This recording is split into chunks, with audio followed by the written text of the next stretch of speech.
Hello, students. Hope you all are doing great. Today, we are going to start Concept 3 of Moon and Artificial Satellites chapter. Children, in this concept, we will discuss about eclipse and tides. So, here we go. Dear children, first of all, let me just ask you one question. Do you know what is an eclipse? Have you ever heard this term earlier? Okay, dear children, the shadows of the earth and the moon produced by sunlight are called eclipse. I repeat, the shadows of the earth and the moon produced by the sunlight are called eclipses.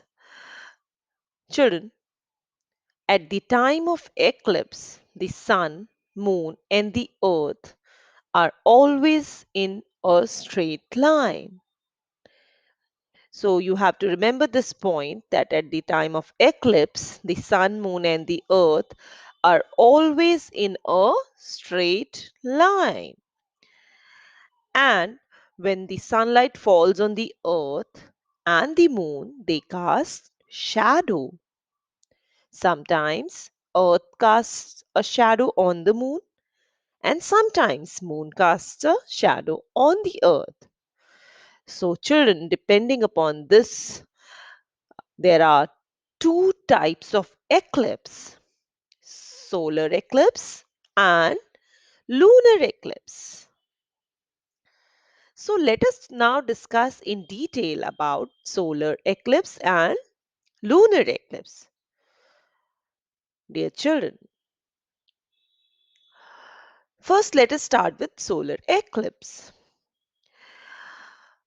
Children, when the moon comes between the sun and the earth, the moon casts its shadow on the earth, as you can see in the picture. Therefore, the people in certain parts of the earth cannot see the sun at all, or see it only partially for some times. This is called solar eclipse. I hope it is clear to you all. You can even see in this picture how the moon, when it comes between the sun and earth in a straight line, the shadow of the moon is falling on the earth. And that is how the people in certain part of the earth cannot see the sun either partially or wholly. Children,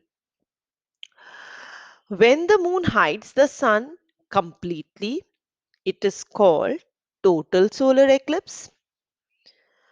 And during total solar eclipse, no sunlight reaches the earth and it becomes totally dark even during the daytime. But when the moon hides the sun partially, it is called partial solar eclipse. And children, it occurs only on the new moon day. You should never, and okay, children, so you have to remember this that it occurs only on new moon day. Now, children, let me just tell you about these terms, umbra and penumbra. Have you ever heard these terms earlier? Okay, so children, uh, let me explain it to you. If the source of light is wide, two shadows can be seen, as you can easily see in this picture. One shadow is completely dark, which is known as umbra, and the other is the partial shadow, called the penumbra, which surrounds the umbra, children. So we can say that the umbra doesn't receive any uh, light, but the penumbra receives light from the source of light. So these are two kinds of shadow. One is completely dark and one receives little bit light. That is known as penumbra. So children, this is the difference between umbra and penumbra. The darker shadow is known as umbra and which doesn't receive any light, whereas the other shadow which is surrounding the umbra is called the penumbra, and which receives partial light. Okay, children. So this is the difference between umbra and penumbra. Okay, so I hope it is clear to you all. Now let us discuss about lunar eclipse.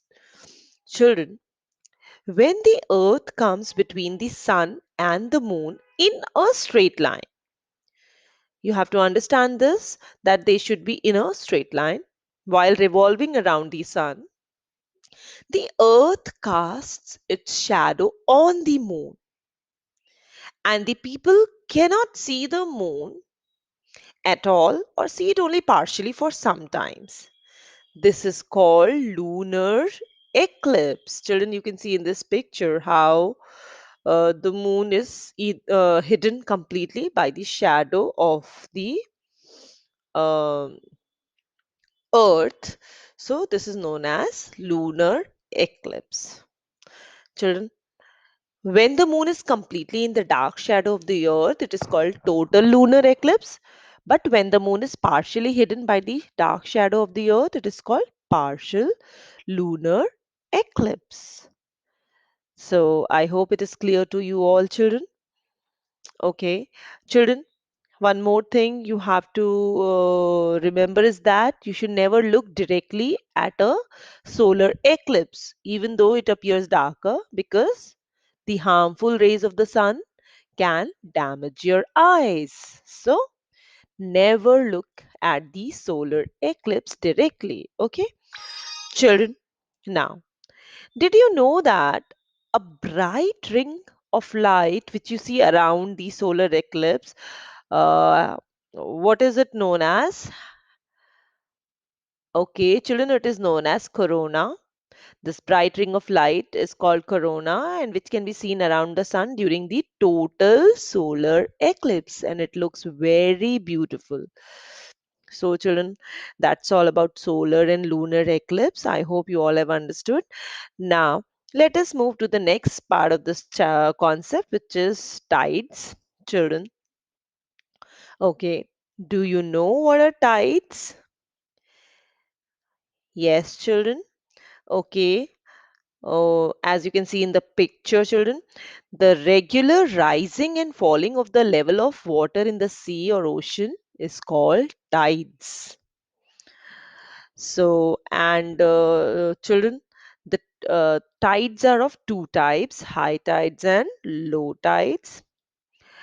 Do you know how tides are caused, children? Okay, that's true. Tides are caused mainly by the gravitational pull of the moon.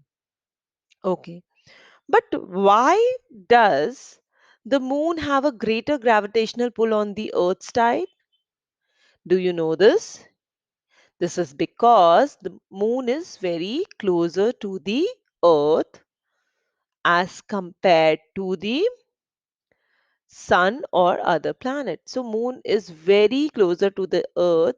That's why the gravitational pull of moon affects the water in the oceans and cause tides.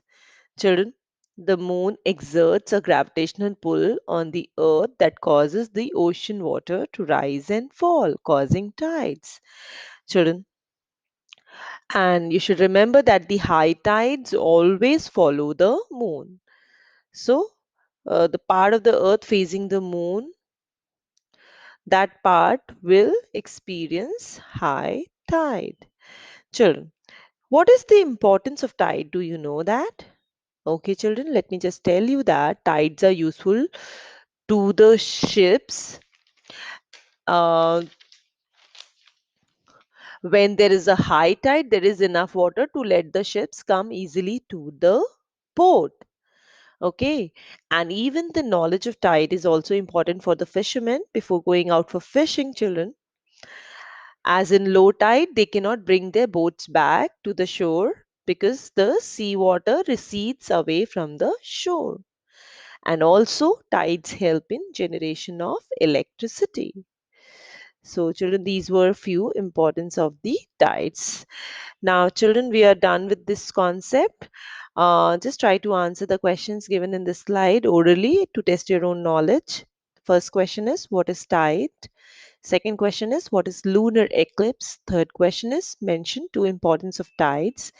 And the last one, what is corona? So, children, that's all for today's concept. Thank you so much. See you all in my next class. Till the time, have a good day.